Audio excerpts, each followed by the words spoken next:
Right. Now, college funds to me are, I don't think they should just be college funds, though. I think they should be investing funds.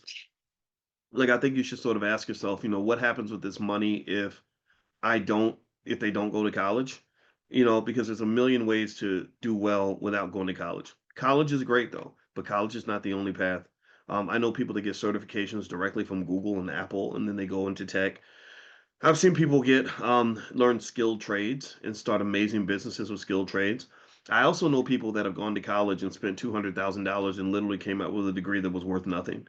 I wouldn't hire them. I have a lot of people that work for me, and the people that work for me, I don't even know if they went to college. If you put a gun to my head and said, if you either guess which of your team members went to college or not, if you guess wrong, I'm going to kill you. But if you guess right, I'll give you $1 million. I would lose that bet. I would lose every bit of it because I don't know. I don't know if my assistant went to college. I just know that she's smart. I don't know if I'm trying to think here. My manager, I know she didn't go to college, but she's a genius.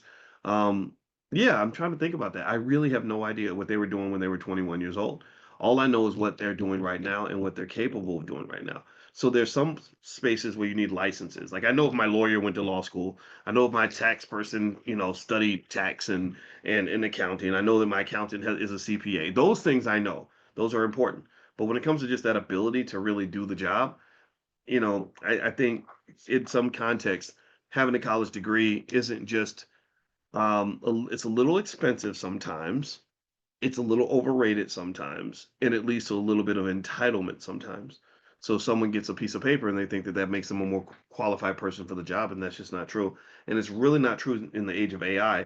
So what you're seeing right now with AI is you're seeing a lot of Gen Xers and boomers who don't want to hire Gen Zers. They just say, we don't understand them. Their work ethic, they're not built like us. They don't have the same work ethic. They complain about everything. And on top of that, they've got this piece of paper and they're like, oh, I should be running the company. I deserve $100,000 a year. And people are like, no, we got AI now. So yeah, good luck, figure it out. And I'm not saying that's okay. I'm saying that's what's happening. So ultimately, if you have kids that are young, under the age of 25, I would absolutely incentivize them in every way possible to become masters of AI and really learn all the different AI tools, and then also to have the skills of an entrepreneur. An AI entrepreneur, that's what's lit right now. That's what's working right now.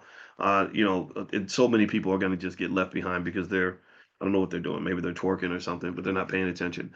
My kids have finished college and have two have master's degrees. That's excellent. Congratulations, Antoinette. That's awesome.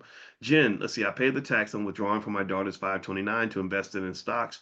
Okay, good. Well, good. I mean, yeah, I just think ownership, like the most important thing a kid can have is a capital base. That's more important than a degree or anything else. It doesn't mean a degree doesn't matter, but if you have capital, think about it. I went to college so I can make more money. That's literally why I went to college. I didn't go to college so I can learn all this stuff. Now in the age of the internet, you can learn anything you want on your own. I went to college because I was broke and I wanted a good job. And so really to me, if you have a capital base, and you've kind of surpassed some of that. So that's the most important thing you can give a child.